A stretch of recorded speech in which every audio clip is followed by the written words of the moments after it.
verdict bi. waaw d'accord comme ni ma ko waxee di gërëm madame Aminata Touré bu nga xamante ne moo am qualité ci man ba di ma tànn ak sama yeneen naataango avocat muy maître Moussa Sarr ma koy nuyoo passage sama yaay Ndeye Fatou Touré ak maître Kane ak Djibi Diallo bu nga xamante ne ñoom ñooy samay mën naa wax samay pap ci baro bi wala samay mag notamment pour Moussa Sarr ñi jiitu ma ñëw bokk ak ñoom ci liggéey bi. yàlla def aussi bu ñu ñëwee fële ci audience ba lu ñu fa waxoon yàlla def juge bi dëggal ñu dëggal en tout cas les arguments de madame Aminata Touré ci lu nga xamante ne le délit de diffamation a été écarté pour une bonne et seule raison c'est que lu nga xamante ne ça fait l'objet d'un débat public nit bu ci demee ba wax muy journaliste wala muy acteur politique waratuñu teg ci moom délit bu ñuy tuddee diffamation donc loolu gis naa sax tey maa ngi doon lire leeral net ma gis benn avocat bu Mansour Faye ne joxuñu dëgg Aminata Touré waaw léegi waaw man may wax nit ñi xam nga droit pénal y a ce qu'on appelle le délit y a l'élément matériel y a l'élément intentionnel et y a l'imputabilité et donc loolu yëpp boo koy xayma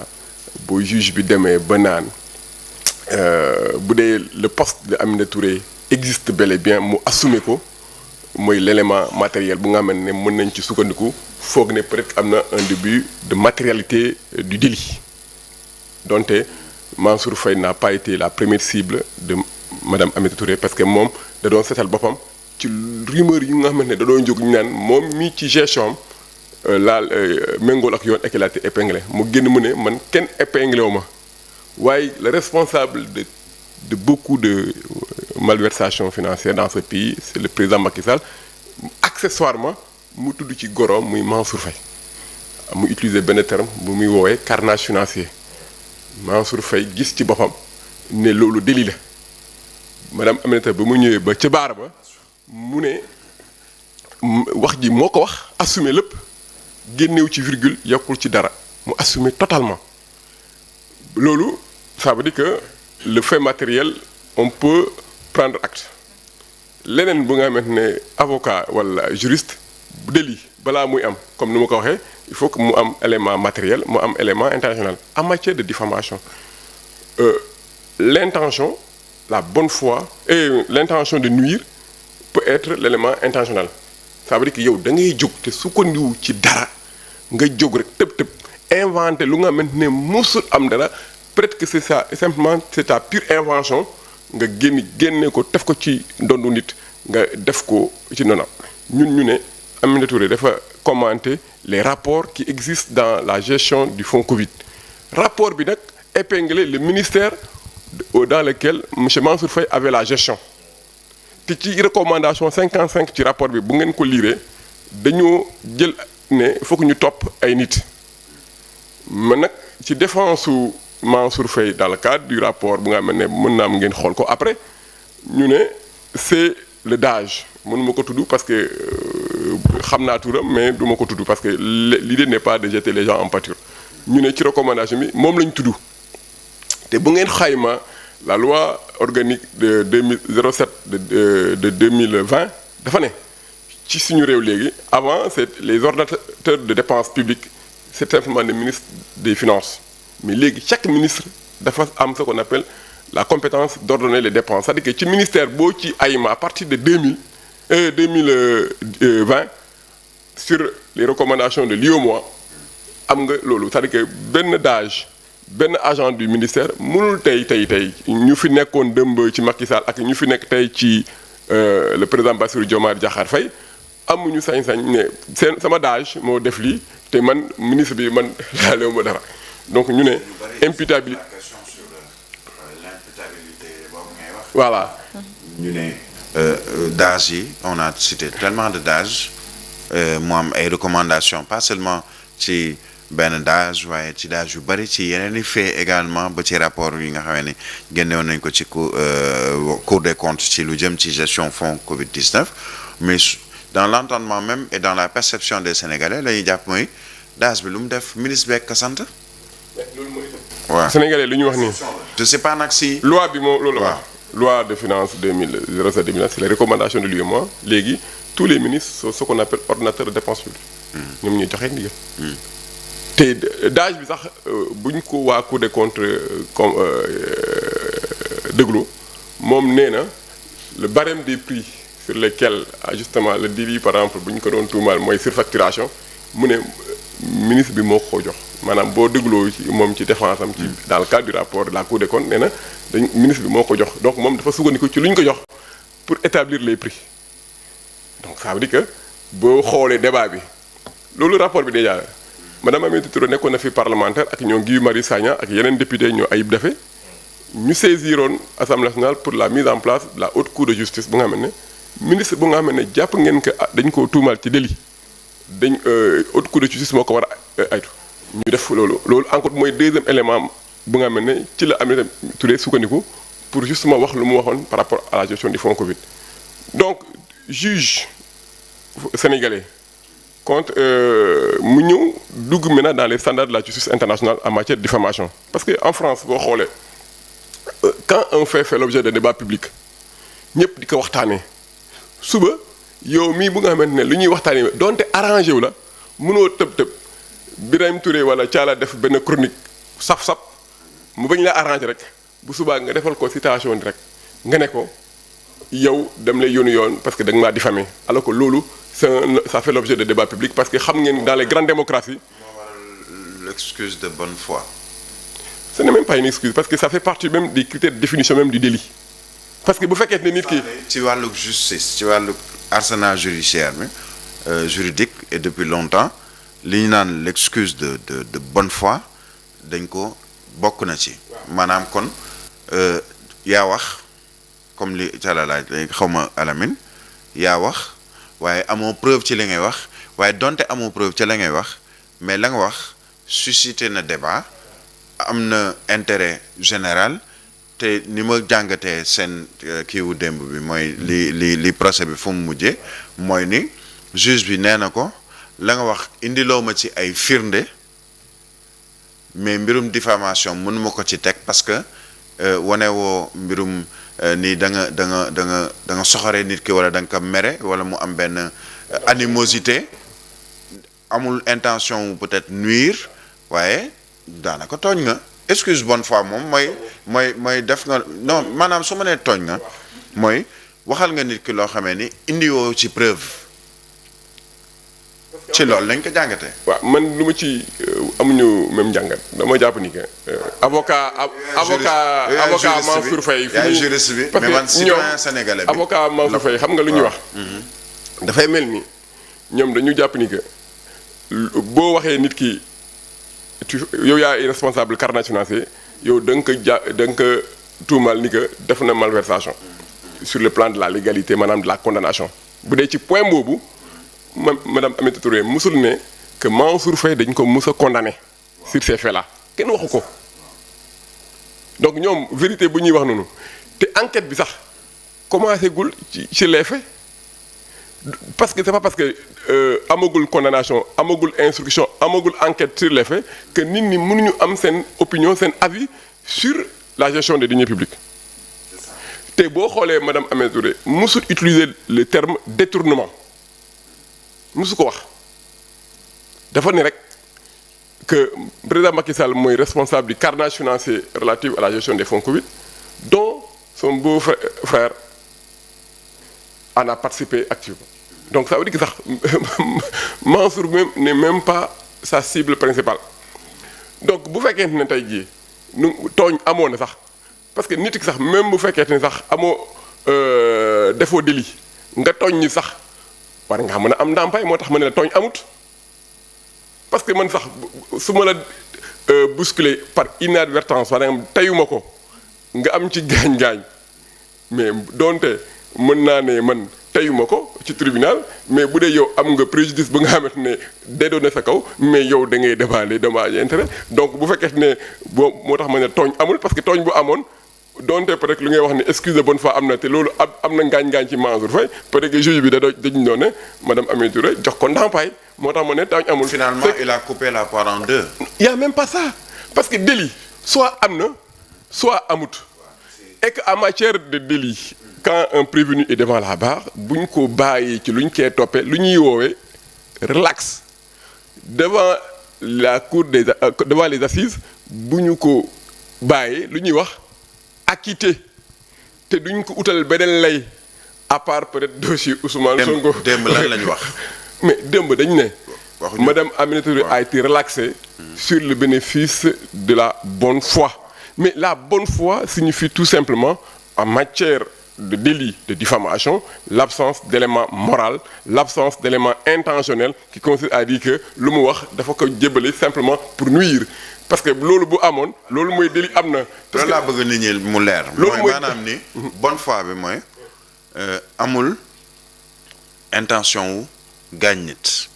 amul intention wu yàqal nit waaye ci gannaaw booy lire entre les lignes mooy tamit ni joxewul firnde bu mën a ne ni moo def. parce que citoyen amul droit. voilà joxe firnde ne. tey diw def na. diw deful lu dul daanu juge. te gis ngeen ni que combat bu nga xamante ne ci madame Aminata Touré sukkandiku ak yeneen naataangoo yeneen député nee nañu haute cour de justice war na am taxawaay. pour que ñu taxal ko képp ko nga xamante ne am nañu ci yow soupçon de détournement de malversation dans la gestion de ton ministère ñu yóbbu la ci haute cour de justice ñoom bu ñu demee ba bàyyi la alhamdulilah ñi nga xam ne dafoo dara mais bu ñu la ko nag bu boobaa ci la ñuy mën a wax ni que effectivement da ngay yow yaay responsable légal de la mauvaise gestion. donc loolu laay wax mais le délit en lui-même n'est pas constitutif dès l'instant qu'il y a la bonne foi parce que sinon dès qu'il y a la mauvaise foi dès qu'il y a la mauvaise foi il y a un délit. donc ci lu ngay wax ni dama bëgg sama naataango yi comprendre que dès l'instant qu'il y avait la mauvaise foi c'est comme si même le juge fait de la redondance en disant que il y a les pour parce que loolu xam nga lan moo tax ma appesantir wu ci mbirum bonne foi boobu parce que pour des mêmes faits similaires jël nañ fi ne dugal ko ci kaso wala ñu bundu xataal ko damay joxe benn exemple Boubacar Seye bu Horizon Sans Frontières dafa ñëw ne ni laaj la def xaalis bi ñu jëm ci wàllu xeex immigration irrégulière mais est-ce que amul lu ci lënt ñu jël ko ne ko ràpp ci kaso bi jël ko ne ko ràpp ci kaso bi te pourtant la mu wax bu dee su may def méngaat la dama naan ci même condition yi mooy la mu bëggoon mooy mu leeral ñu leeral mbirum deniers publics boo xamee ni ça concerne tous les Sénégalais ci seen gestion nañ ko gérer ak loolu mais dañ ko jël dugal ko ci kaso bi am na il n'est pas le seul ci loolu ancien premier ministre def nañ ko la même chose parce que dafa wax laajte benn ñu jël ko ne ko ràpp dugal ko ci kaso bi topp ko ci am na y a pas mal d'exemples yoo xamee ni sur pratiquement les mêmes faits wala genre bu ñuy koy comparer da nga naan ci même condition yi la parce que muy Aminata Touré muy Boubacar Seye muy ancien premier ministre kii Abdoul Mbaye ak yooyu mais ay laaj la ñu laaj ne ni mais attends lii am na kan lañ ci war a tuumaal tudd nañ ci diw ak diw ak diw leeral leen ñu ko ñu woo la ci kanamu yoon kii ne la diffamation kii jël moom dala far sax yóbbu ci kaso bi ancien premier ministre dugal nañ ko ci kaso bi di Abdoul Mbaye Boubacar Seye entre autres moo tax ma ni est-ce que amul foofu bon soit justice bon dellu soit doonaat justice wala dafa amoon loo xamee ni dañ ko xawoon a soññee justice pour mu agir d'une manière différente par rapport ak tey te pourtant même chose la délit boobu même pas délit mais irresponsabilité bi nu ñu ko mën a waxee ci loo xamee ni da nga bëggoon dal ci kaw nit wala ay propos malveillants wala yu ni mel est-ce que mën nañ ko jàngatee noonu. si sa jàngat sax mën naa ci génne ay tontu yu leer yow mii sama la laajte boo waxee sax daa mel ni yow d'accordoon ak lu ñu def Boubacar Seye d'accord ak lu ñu def ancien premier ministre Soumaré man mi d'accord moon ma am ci ay Cheikh Hadjibou Soumaré ma wax ci lu bëri ne vraiment quand une personne est animée de bonne foi pour contribuer dans le débat public mënuñu ko tënk ci lu nga xamante ne lii nga war a waxee nii nga warul waxee et que dëmb sax ci sama première réaction lu ma wax ni que décision bi certes Aminata Touré moo boo ci bénéficié wu mooy premier bénéficiaire mais Birame ci nga yow yaay war a njëkk a bénéficié wu Thiala ci la war a bénéficié wu. Ça a suscité le débat. Ça va susciter le débat et ça va donner aux hommes des médias, aux hommes publics de pouvoir faire des commentaires librement sans être inquiétés et que lu ma lay wax nii waxuma ko rek ngir wax c'est vrai que j'ai dit hier que ñoom exception de véritatis la juge Sénégal doon sukkandiku pour ne yow lu nga wax ni du dëgg rek te xamaguñu dëgg bi lan mooy dëgg bi sax à l'avance ñu war ci teg parce que tant que juge bi attewul xamuñu ndax dëgg la wala du dëgg waaye juge bi atteegul mais nga jël nit ki yóbbu ko pour un délit de diffamation alors que la personne ne veut que susciter un débat public te loolu la Cour de cassation France musa wax mu ne lu nga xamante ne ñëpp ñu ngi koy waxtaane ci dans le cadre d'un débat public sain mënoo ci jël nit yóbbu ko di ko condamner à diffamation te man mii. parce que bonne fois boobu par exemple en France c'était plus pour la presse moom daanaka moom moo taxoon ñu boole ko ci arsenal juridique bi parce que souvent dañ doon woo journaliste parce que wax nga ci benn débat boo xamee ni ñu accuser de diffamation ñu ne nag pour dindi loolu ci la ñuy yëkkati bonne foi gën ko ci dugal parce que nit mën na wax comme li nga wax pour juste susciter le débat wala wax loo xamee ni xelam tey na ci mu wax ko mais ça veut pas dire que dama accuser Pape Mama Diockou ci loolu. beaucoup plus délicat parce que da ngeen di couvrir seen source bugg leen dévoiler seen source. Exactement. loolu mooy problème des médias donc je comprends ce démarche là te loolu dañ ci war a sant yàlla. moo tax ma ne nit ñi un délit il faut que sama naataango yi définir ce que un délit de diffamation il y a deux critères la matérialité et l'intention. Aujourd'hui, l'intention n'était pas de mise, ça veut dire que le délit n'existe pas. Et en droit, quand quelqu'un est amené à la barre dans le cadre d'un délit, s'il n'a pas été reconnu sur les faits pour lesquels on l'a amené au tribunal, elle est relaxée. amaguma beneen terme juridique bu ñu ma mën a àndal ci table ne ma Mimi Touré leneen lañ ko de dëmb Mimi Touré. est-ce que mën nañ ko jàngatee comme preuve buy wane que ni justice actuellement mi ngi ci réew mi. gis nga man. même bu fekkee ne sax ci moment yu gën a difficile lëndëm xeex bi ma wax ay kaddu yu fort et cetera dama mës a ne toujours mujjintal ñëpp mooy justice ñëpp mën nañu ñiiroo ñaayoo man je suis avocat et je reste dans la pratique du droit man dëmb dama jàpp ni que y a un revirement de jurisprudence qui est enclenché par les juges du fond du Sénégal j'espère que la Cour suprême va suivre dans d'autres contentieux cette marche qui a été enclenchée par le juge qui a rendu cette décision courageuse. Voilà, ça permettra de libérer le débat public dans l'espace public. Voilà, donc la bonne foi doit être le principe. Man d'accord ma ci ñu nga xamante ne da ngay jël sa rajo jël sa télé wala dem fu la neex ci ay sa micro toog fa di xas ay gor di leen wax lu ñaaw te tegoo ko ci dara. Mais man dama jàpp ni que le jour où les prochains rapports des corps de contrôle sortiront d'accord naa que la classe politique doit sortir en masse pour commenter rapport bi lu mu wax. donc encore plus parce que rapport nit ñi dañuy fàtte Cour des comptes du ay fonctionnaires simples ay magistrats lañu donc ñoom bu ñu demee ba joxee rapport mais vraiment je pense que ça doit susciter un débat d'autant plus que quand elle utilise le terme carnage financier. gis naa même le jour de l'audience ñu bari di indigné wu sur le fait qu'on parle de carnage alors qu'on parle des surfacturations qui avoisinent des sommes mais qui sont chiffrées à des milliards donc bu fekkee ne yow ci milliards waxoo carnage financier la loo ci wax carnage financier bu dee ay milliards la ñuy wax ci réew bu nga xamante ne tali yi dañoo xat écoles yi ba léegi ñu ngi am ay abris provisoires dans les zones rurales ba léegi y a des j'ai vu à Ziguinchor seen benn naataango mu pind dëmb à Ziguinchor mu ne sëram a perdu la vie après l'accouchement te loolu dafa métti muy correspondant beneen kii à Ziguinchor ma koy ci jaale yi parce que gis naa ko mu posté ko mais yooyu moo war a dañ mais bu ñu demee ba ñuy jaay ay ceeb lu nga xamante ne du njëgam dans le cadre normal ñuy def ay clé USB très cher alors que ñëpp xam nañu clé USB nii lay jar mais loolu mooy tax ba parfois la confiance du citoyen par rapport à la chose publique des métiers te démb gis naa premier ministre di wax ni que comment dirais-je les agents de police parfois sont dinañ ci commenter mais parce que quelque part xaalis bu ñu war a utiliser pour augmenter des salaires des fonctionnaires de police ki ñu nekk dans la circulation ci naaj bu tàng et cetera peut-être que seen salaire moo xaw a néew wala yeneen ak yeneen donc mais bu dee xaalis bi dañ koy ñëw di ko luubal di dégg ay somme yu nga ñu ngi koy utiliser mais muy choquer opinion tous les jours mais bu ñu demee ba kenn mënu ci wax ce sera une dictature légalisée mais man je pense que Thiala sur lii indi lii nii yëpp à mon avis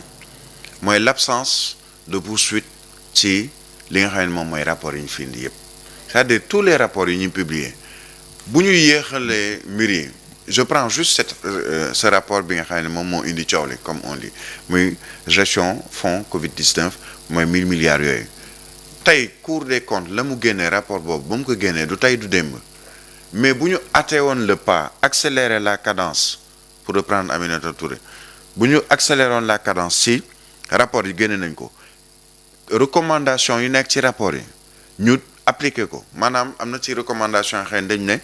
yow ministre de la justice neel sa procureur na lijjanti topp pour information judiciaire wala nu ñu koy weeti na topp diw ak diw parce que nangam ak nangam am na nañ ci ubbi information judiciaire loolu bu ñu ko defoon ci njëlbeen bi kon tey au moins li ñu naan bonne foi ak ñàkk bonne foi yëpp du ci am xam nga lan mooy am rapport bi lii la wax saisir nañu tribunaux yi ñu war a saisir ci loolu lii mooy àtte bi condamnation am na wala setal am na bu boobaa man bu dee condamnation am na wala setal am na du ma wax ne ni Alamine Senghor moo def nangam parce que nu ñu ko weeti justice àtte na ba noppi mais comme justice àtteegul ci lenn ci yu mel noonu mais presque c'est la porte ouverte à toutes sortes de supputation moo deful tuumal nañ ko parce que ay tuuma doo nga fi ne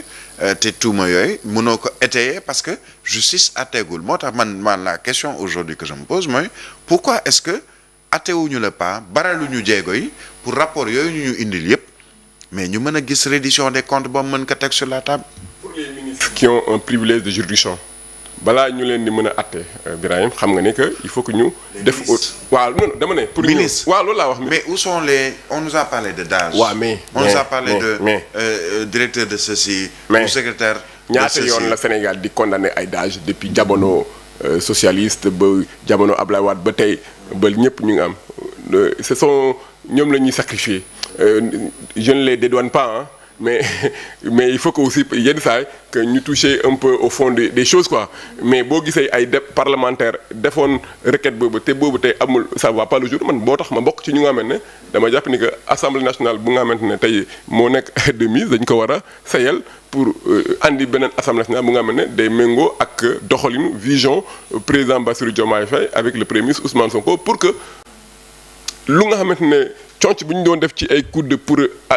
retarder des procédures conc yooyu Bassirou Diomaye Faye génne na ko bu yàgg léegi je pense que mais comme la justice a des règles et que booy woote yoon aussi da nga war a doxal yoon moo tax tant que haute cour de justice amul mënuñu teg ay poursuites bu nga xam ne dama visé cour de justice donc mais c'est pour les ministres. oui mais beneen assemblée nationale. puisque ñu fàttali haute cour de justice boobu mais ce sont presque les députés de l'assemblée nationale ñoom ñoo ci ëpp. waaw loolu laa wax mais député assemblée nationale ay mbokku ministres yi nga xamante ne ñoom ñoo bokk seen Benno Bokk Yaakaar. donc loolu je peux comprendre que ku nga xam ne yéen a doon ndékkendoo ci restaurant yi di añandoo pendant 12 ans ngeen xamante ñoom bu ñu ñëw assemblée nationale dañuy wootante ne ko waaye man maa war a ñëw tey défendre sama budget ñu xamante yow da nga jàpp ne que kooku dina voter benn disposition bu nga xam ne da lay def renvoyer au niveau de la haute cour de justice donc ça c'est une question de bonne foi de raison loolu mënul am moo tax man je suis pour que cette assemblée nationale là ñu sayal ko président moo xam nag ban délai moo ko arrangé après avis du conseil constitutionnel bu ko defee ñu am assemblée nationale qui reflète un peu la réalité politique après le 24 mars dernier man loolu mooy sama. procès bi justement une question est-ce que jamono ji mën nañu wax ne procès bi jeex na est-ce que mën naa am appel cour d'appel cour constitutionnelle ak cour suprême entre autres est-ce que loolu mën na ci am. aussi pour abus est-ce que Aminata Touré mën na topp Mansour Faye après pour abus. ñun déjà en pleine audience sur les plaidoiries de maître Moussa Sarr te ñun ñu joindre à moom ñoom dañoo laajte woon 1 milliard ñun ñu def une demande reconventionnelle on avait demandé la même somme ñoom bu ñu defee appel c'est leur droit du ma ci commenter xamaguma ndax def nañu. Je sais pas xoolaguma procédure Sénégal nu muy demee si on a été débouté mais ñoom bu ñu waree def appel ñun on est serein parce que on a tous les éléments qui nous permettent aujourd'hui d'écarter en tout cas le délit de diffamation à l'encontre de madame Aminata Touré loolu ñun suñu xel daal na wax naa ko dëmb et puis nañu bàyyi wax ni justice bi joxul dëgg madame Aminata Touré bu ko joxul dëgg lan la ko jox.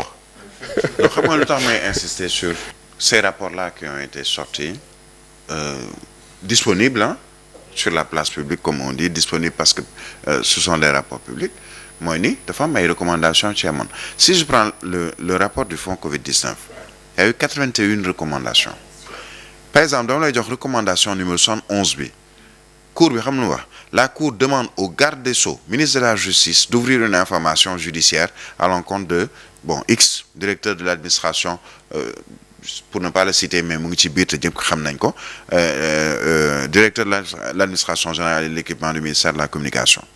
ci lan mbirum justification dépense su 1,120 milliard de francs CFA ce rapport est disponible depuis 2022 su ma juumul on est en 2024 mais man rapport annuel bu ñu génnee rapport sur nangam bu ñu génnee ñu teg fi sax benn kuréel ca Assemblée nationale pour saytu li nga xam ne moom mooy fonds force Covid-19 boobu yooyu les rapports yëpp am ak rapports yi ñu mujjee génn muy ci wàllu OFNAC inspection générale du travail Cour des comptes ñu baral jéego yi en l'espace de disons 1 mois on a eu mais x rapports yoo xam ne ci gouvernement bi nii ci présidence su Bassirou Diomaye Faye accéléré nañ ko mais si on a tous ces rapports là et que ñu jël kayit yi rek dugal ko ci suufu table bi wala ñu jël ko dugal ci tiroir wala ñu teg ci conc mais finalement quand est-ce qu'on saura la vérité par rapport à ces rapports moo tax ma ne est-ce que yéexuñu quoi on risque aussi amaat même situation bi nga xam moom lañu am ci Aminata Touré par exemple ak Mansour Faye aujourd'hui maintenant ne ni bon je me base sur le rapport de 2022 sur fonds force Covid-19 que j'ai comme d'autres ont d'autres rapports et comme j'ai d'autres rapports ci yeneen yoo xamee ni c'est public boo ubbee site Cour des comptes mu génne le rapport nangam nga ubbi yeneen i sites yoo xamee ni ils mettent à la disposition du public sénégalais et même d'autres les différents rapports existants mais tey man mën naa basé wu ci rapport boobu moo toog fii nii def benn chronique comme ni ko Pape may waxee léegi nii bu sale ci lu jëm ci par exemple ma ne non daas bi dañ naan daas bi mais ana ministre bi communication ma jël ministre de la communication ba woon wax ko lu ne alors que daas am nañu wax mais ma ne non du daas bi ministre bi am na lu mu ci def ci wàllu woowu te pourtant daas bi la ñu ne ni faw mu indi ay leeral ci ay facturation 1,2 milliard après ñu woo ma ne ma non ministre bi ba woon ne ma diffamation parce que da nga maa tudd mais tant que le rapport n'est pas maanaam explicité et surtout que topp bi ñu war a topp defuñu ko mais ñun on est presque en danger comme on dit parce que chaque jour kon ñu woo ñu diffamation la preuve même dans la lecture des rapports ma jox la benn exemple am na benn diffamation bu ñu toppee leeral.net aujourd'hui tout simplement parce que rapport yi ñu génne lañ ci conclusion yi rapport yi joxe